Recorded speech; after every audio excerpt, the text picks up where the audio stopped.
रसना बासना श्रवण रमण ए तो पशुतुल्य कर्म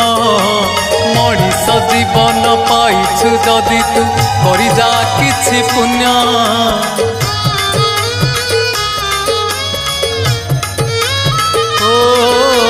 रसना बासना श्रवण रमण ए तो पशुतुल्य कर्म